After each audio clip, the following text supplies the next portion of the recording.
Very good morning and very very warm welcome आप सभी बच्चों का हमारे चैनल जिसका नाम है एग्जामपुर में बहुत बहुत स्वागत है। मैं शुभम सिंह रोज की तरह करंट अफेयर्स के सेशन में आपका फिर से स्वागत करता हूं।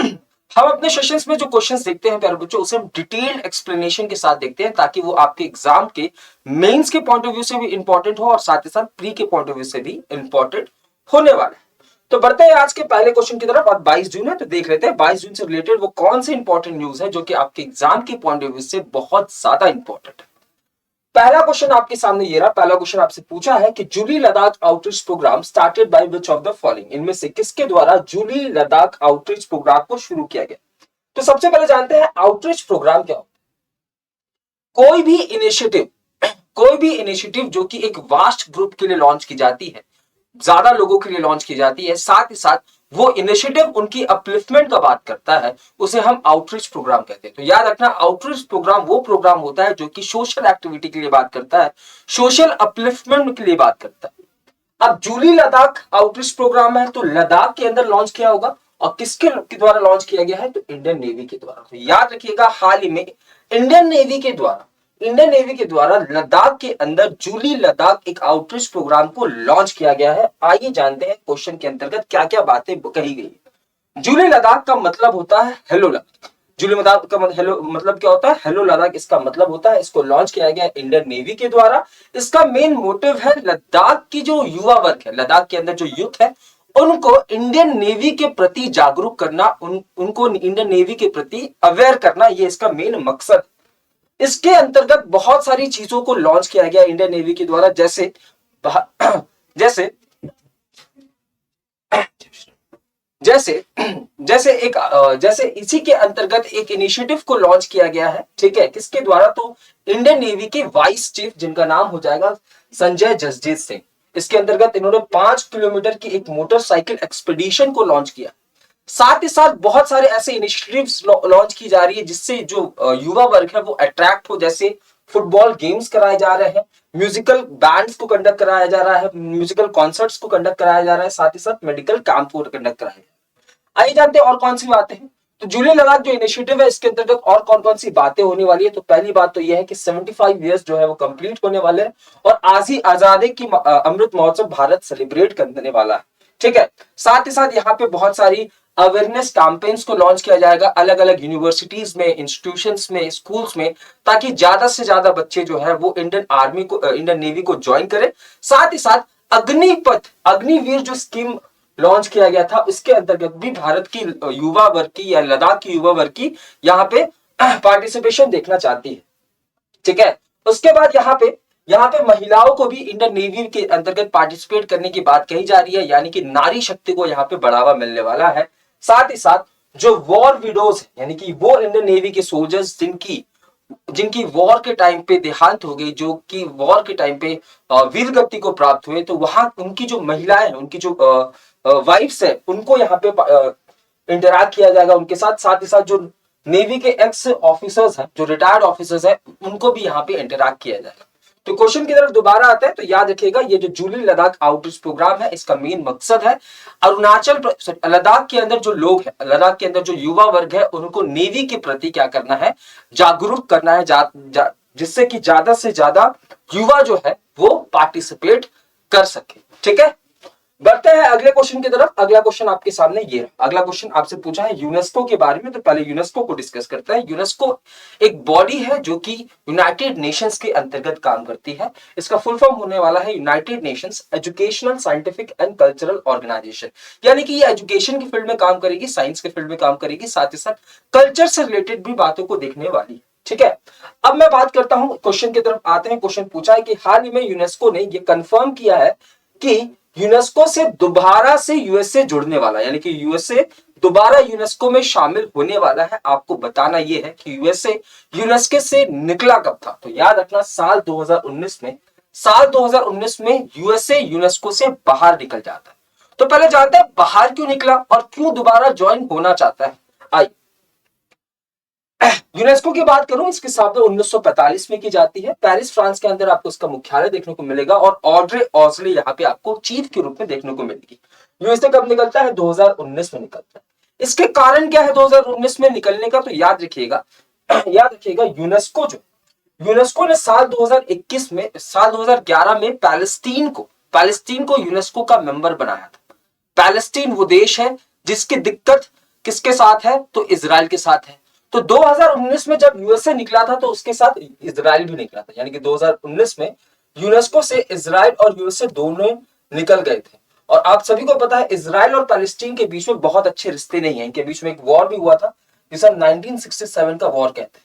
ठीक है, इनके बीच में जो वॉर हुआ था या इनके बीच में जो दिक्कतें हैं वो किससे रिलेटेड है, तो जेरूसलम से रिलेटेड है। यानी कि पैलेस्टीन कहता है कि जेरूसलम मेरा हिस्सा है और इजराइल कहता है कि जेरूसलम मेरा हिस्सा है। तो जेरूसलम के लिए दोनों के बीच में विवाद, और उसी बीच में यूनेस्को ने इस 2011 में पैलेस्टीन को ऐड कर लिया।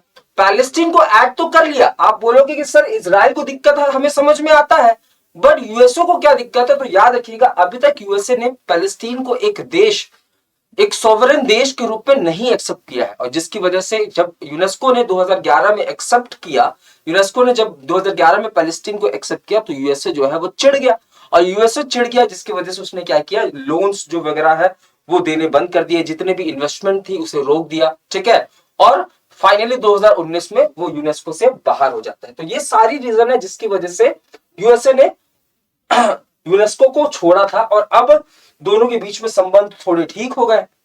ठीक है, बहुत सारे मीटिंग्स के बाद दोनों के बीच में संबंध ठीक हो गए, जिसकी वजह से अब यूएसए दोबारा से मेंबर बनने वाला है किसका, तो यूनेस्को का। तो क्वेश्चन की तरफ दोबारा आते हैं। क्वेश्चन आपसे ये पूछा था कि UNESCO recently confirm the rejoining of USA. USA जो है वो रीजॉइन कर रहा है यूनेस्को को। आपको बताना था कि यूएसए जो है वो बाहर कब निकलता है, तो याद रखिएगा साल 2019 में यूएसए और इजराइल दोनों कहां से बाहर निकल जाते हैं, दोनों यूनेस्को से बाहर निकल जाते हैं। और बाहर निकलने का रीजन क्या होता है, तो याद रखिएगा इजराइल का रीजन होता है कि 2011 में पैलेस्टीन को एज अ मेंबर अपॉइंट कर लिया जाता है, किसके द्वारा, यूनेस्को के द्वारा। अब इजराइल जो है वो पैलेस्टीन के से चिड़ा हुआ है, इजराइल और पैलेस्टीन के बीच में हमेशा वॉर चलते रहता है, और किस मुद्दों के ऊपर वॉर चलते रहता है, जैसे गाजी पट्टी, ठीक है, जेरूसलम, इन मुद्दों के ऊपर दोनों के बीच में वॉर चलते रहता है। साथ ही साथ यूएसए इसलिए 2019 में हटा क्योंकि यूएसए उसे एक सॉवरेन स्टेट के रूप में नहीं मानता है, और इसी वजह से दोनों के द्वारा 2019 में यूनेस्को से एग्जिट ले लिया जाता है। ठीक है, तो बढ़ते हैं अगले क्वेश्चन की तरफ। अगला क्वेश्चन आपके सामने किया पूछा है आपसे कि हाल ही में which Indian organisation recently signed a MOU with United Nations corporation action plan for sustainable development 2023-2027। किस भारतीय संगठन ने हाल ही में सतत विकास 2023-27 के लिए संयुक्त राष्ट्र सहयोग कार्य योजना के साथ एक समझौता ज्ञापन किया? अब यहां पे बात हो रही है सस्टेनेबल डेवलपमेंट की, सस्टेनेबल डेवलपमेंट गोल्स की। अगर मैं बात करूं तो सस्टेनेबल डेवलपमेंट गोल्स कितने हैं, टोटल आपको 17 सस्टेनेबल डेवलपमेंट गोल्स हैं, जिनको अडॉप्ट किया गया था यूनाइटेड नेशंस के द्वारा कब, 2015 में। ये वो सस्टेनेबल डेवलपमेंट गोल्स है, यानी कि ये वो 17 मुद्दे जिनके ऊपर पूरे विश्व को चर्चा करने की जरूरत है, यानी कि पूरी दुनिया की सबसे इंपॉर्टेंट दिक्कतों को अडॉप्ट किया गया था 2015 में। और याद रखिएगा ये जो 17 सस्टेनेबल डेवलपमेंट गोल्स है, इन्हें हमें अचीव करना है कब तक, इन्हें हमें अचीव करना है 2030 तक। तो क्वेश्चन आपसे कभी पूछेगा कि सस्टेनेबल डेवलपमेंट गोल्स को हमने कब अडॉप्ट किया था, तो याद रखिएगा उन 17 सस्टेनेबल डेवलपमेंट गोल्स की संख्या कितनी है, 17 है। ये वो 17 मुद्दे हैं जो कि पूरे विश्व के लिए दिक्कत की बात है, और इसे अडॉप्ट किया गया था यूनाइटेड नेशंस के द्वारा 2015 के अंदर। और इसकी टारगेट है कि हमें 15 साल के बाद यानी कि 2030 तक हमें ये जो 17 सस्टेनेबल डेवलपमेंट गोल्स है उनको अचीव करना होगा। और हाल ही में नीति आयोग जिसे हम थिंक टैंक ऑफ इंडिया के नाम से जानते हैं, जो कि काम करनी शुरू करती है 1 जनवरी 2015। जी हाँ, 1 जनवरी 2015 से नीति आयोग काम करना शुरू करता है। ठीक है, इससे पहले कौन सी बॉडी थी, तो इसके पहले जो बॉडी थी उसका नाम था प्लानिंग कमीशन। जी हाँ, प्लानिंग कमीशन, इससे पहले जो बॉडी थी उसको रिप्लेस किया किसने, नीति आयोग ने। और ये काम करना कब शुरू करता है, 1 जनवरी 2015। इसने किसके साथ एक एमओयू यानी कि मेमोरेंडम ऑफ अंडरस्टैंडिंग, या आप इसे समझौता कह सकते हो, किसके साथ समझौता साइन किया, तो याद रखिएगा United Nations corporation action plan for sustainable development 2023-2027, यानी कि 2023 से लेकर 2027 4 सालों का एक समझौता साइन किया गया है, जिसमें दोनों देश आपस में क्या करने वाले हैं, दोनों देश आपस में मिलकर, ये ऑर्गेनाइजेशन और भारत दोनों मिलकर प्यारे बच्चों सस्टेनेबल डेवलपमेंट गोल्स के ऊपर बात करने वाली है। ठीक है, और याद रखिएगा सस्टेनेबल डेवलपमेंट गोल्स कितने हैं, तो 17 सस्टेनेबल डेवलपमेंट गोल्स हैं, जिनको अपॉइंट किया गया था, जिनको अडॉप्ट किया गया था 2015 में। ढांचे के प्रमुख बिंदु क्या है भैया, ढांचा जो तैयार किया जाएगा इसके प्रमुख बिंदु, इसके प्रमुख स्तंभ कौन कौन से हैं, तो याद रखना यहाँ पे चर्चा की जाएगी लोगों के ऊपर, समृद्धि के ऊपर, ग्रह के ऊपर और भागीदारी के ऊपर यहाँ पे चर्चा की जाने वाली है। इसके 6 परिणाम होने वाले हैं प्यारे बच्चों, जैसे यहाँ पे स्वास्थ्य और अच्छाई की बात की जाएगी, यहाँ पे पोषण और खाद्य सुरक्षा की बात की जाएगी, यहाँ पे गुणवत्ता की शिक्षा की बात की जाएगी, आर्थिक विकास की बात करवाई जाएगी, पर्यावरण के बारे में बात की जाएगी, साथ ही साथ संस्थानों के बारे में भी यहाँ पे बात की जाने वाली है। तो कुल मिलाकर क्या है, जो 17 सस्टेनेबल डेवलपमेंट गोल्स है, इसके ऊपर एक 4 साल का एक समझौता साइन किया गया, किसके द्वारा, तो नीति आयोग जो कि थिंक टैंक ऑफ इंडिया, जो कि भारत के अंदर जितनी भी इनिशिएटिव्स को लॉन्च किया जाता है उसके पीछे जो सोच होती है वो किसकी होती है, नीति आयोग की होती है। ठीक है, तो इसके द्वारा साथ ही साथ United Nations cooperation action plan for sustainable development के बीच में इस समझौते को साइन किया जाता है। अगले क्वेश्चन की तरफ आते हैं। अगला क्वेश्चन आपसे पूछा है कि who has been awarded with Gandhi peace prize 2021 recently, यानी कि साल 2023 में साल 2021 वाला गांधी पीस प्राइज दिया गया है। पिछले 2-3 सालों में क्यों नहीं दिया गया, क्योंकि आप सभी को पता है कोविड का दौर चल रहा था, जिसमें बहुत सारी चीजें नहीं हो रही थी। तो साल 2021 का जो गांधी पीस प्राइज हाल ही में दिया गया है, उसे दिया गया है गीता प्रेस को। आइए जानते हैं क्वेश्चन की गहराइयों में।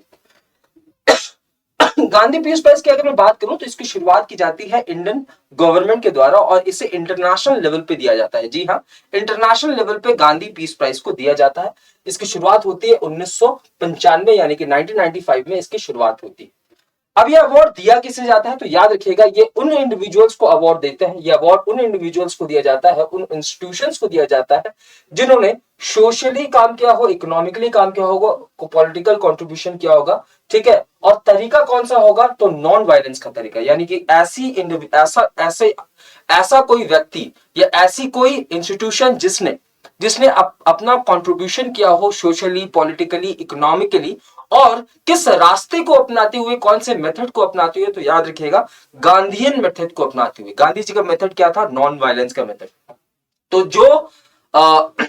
जो लोग, जो इंस्टीट्यूशन, जो इंडिविजुअल पीस तरीके से काम कर रही है, लोगों के भलाई के लिए, पॉलिटिकल भलाई के लिए, सोशल भलाई के लिए, उनको इस अवार्ड से नवाजा गया जाता है। अच्छा, इस अवार्ड को किसे दिया जाएगा ये डिसाइड कौन करता है, तो याद रखिएगा इसको दिए जाने का जो डिसाइड करता है वो करते हैं भारत के प्रधानमंत्री, leader of the opposition in Lok Sabha, chief justice of India and the speaker of Lok Sabha, यानी कि 4 लोगों के द्वारा ये डिसाइड किया जाता है कि किसे इस अवार्ड से नवाजा जाना चाहिए। और यह अवार्ड हर साल दिया जाता है। अगर मैं आपसे पूछूं कि इसके पहले विनर कौन थे, तो याद रखिएगा गांधी पीस प्राइज के पहले विनर थे जूलियस नायरारे। जूलियस नायरारे जो थे वो गांधी पीस प्राइज के पहले विनर। इससे पहले यह अवार्ड किसे दिया गया था, तो याद रखिएगा इससे पहले यह अवार्ड दिया गया था शेख मुजीबुर रहमान को। साल 2020 में यह अवार्ड दिया गया था शेख मुजीबुर रहमान को। जूलियस नायरारे को यह अवार्ड दिया गया था 1995 में। और इसरो की बात करूं, जो कि इंडियन स्पेस रिसर्च ऑर्गेनाइजेशन है, इसे दिया गया था 2014 में। तो गांधी पीस प्राइज किसे दिया जाता है, तो याद रखिएगा गांधी पीस प्राइज दिया जाता है उस इंडिविजुअल को, उस इंस्टीट्यूशन को जिसने गांधी के नॉन वायलेंस मेथड का इस्तेमाल करते हुए लोगों की भलाई की हो, कोई चेंज लाए। इस बार का अवार्ड दिया गया है गीता प्रेस को। गीता प्रेस की स्थापना होती है 1923 में। ये आपको उत्तर प्रदेश के गोरखपुर में देखने को मिलेगा। और याद रखिएगा इसके फाउंडिंग मेंबर्स हैं जया दयाल गोयंदका और घनश्याम दास जलाल। ठीक है, अगले प्रश्न की तरफ आते हैं। अगले और आखिरी प्रश्न की तरफ आपसे पूछा है कि which edition of international yoga day observed recently, हाल ही में अंतरराष्ट्रीय योग दिवस का कौन सा संस्करण मनाया गया, तो याद रखिएगा हाल ही में 9वां संस्करण हाल ही में मनाया गया। आइए जानते हैं। अगर मैं इंटरनेशनल योगा डे की बात करूं तो हर साल 21 जून को हम इंटरनेशनल योगा डे के रूप में सेलिब्रेट करते हैं। यानी कि कल हमने क्या सेलिब्रेट किया, इंटरनेशनल योगा डे सेलिब्रेट किया। इंटरनेशनल योगा डे यानी कि इसे पूरी दुनिया में सेलिब्रेट किया जाता है। ठीक है, इसका पहला संस्करण कब होता है, तो याद रखिएगा इसका पहला संस्करण होता है 21 जून 2015। अब योगा डे को सेलिब्रेट किया जाएगा वर्ल्ड वाइड, ऐसा सजेशन किसके द्वारा दिया गया था? तो याद रखिएगा, यूनाइटेड नेशंस जनरल असेंबली, जिसे हम लघु संसद के नाम से जानते हैं, जो कि पार्ट होता है यूनाइटेड नेशंस का, इसका 69 नंबर का सेशन चल रहा था कब? 2014 में। और वहां पे नरेंद्र मोदी जी ने कहा कि एक ऐसा दिन होना चाहिए जिसमें योगा को प्रमोट किया जाना चाहिए। अब 21 जून को ही क्यों सेलिब्रेट करते हैं? तो देखो, मान्यता यह है कि 21 जून ही वो दिन था जब जब योगा के महानायक कहे जाने वाले हमारे शिव जी, है ना, शिव जी को हम आदि शिव के नाम से भी जानते हैं, है ना, इन्हें हम फाउंडर ऑफ योगा के नाम से भी जानते हैं। तो कहा जाता है कि 21 जून ही वो दिन था जिन्होंने जब शिव जी ने अपना पहला लेसन दिया था किसका? योगा का। साथ ही साथ ये भी कहा जाता है कि ये वो दिन होता है जो कि नदन हेमिस्फीयर का सबसे लंबा दिन होता है और सदर्न हेमिस्फीयर का सबसे छोटा दिन होता है। अगर मैं थीम की बात करूं तो साल 2023 के अंदर थीम कौन सा होने वाला है? तो योगा फॉर वासुदेव कुटुंबकम। आप सभी को पता है वासुदेव कुटुंबकम जो है वो हमारी G20 की भी थीम है, और इसी के ऊपर क्या प्यारे बच्चों, इसी के ऊपर बेस्ड है योगा डे का भी थीम। यानी कि साल 2023 में योगा डे का थीम क्या होने वाला है? वासुदेव कुटुंबकम, यानी कि yoga for all, the welfare of all in the form of one world one family, यानी कि योगा सभी के लिए बेहतर हो, सभी के लिए हो। ठीक है, तो यहां तक आज के सेशन को रखते हैं, मिलते हैं कल करंट अफेयर्स के अपने अगले पड़ाव में। आई होप आप सभी को आज का सेशन में मजा आया होगा, चीजें आपकी क्लियर हुई होंगी, कंसेप्ट्स आपकी क्लियर हुए होंगे। सेशन से रिलेटेड जो भी आपके डाउट्स हैं, जो भी आपके सजेशंस हैं, उसे प्लीज कमेंट बॉक्स में हमेशा दिया करिए। हम कोशिश करेंगे कि उन चेंजेस को लाया जाए ताकि आपकी पढ़ाई, आपकी शिक्षा और भी ज्यादा बेहतरीन हो सके। तो मिलते हैं कल करंट अफेयर्स के अपने अगले पड़ाव में, तब तक के लिए जय हिंद, जय भारत।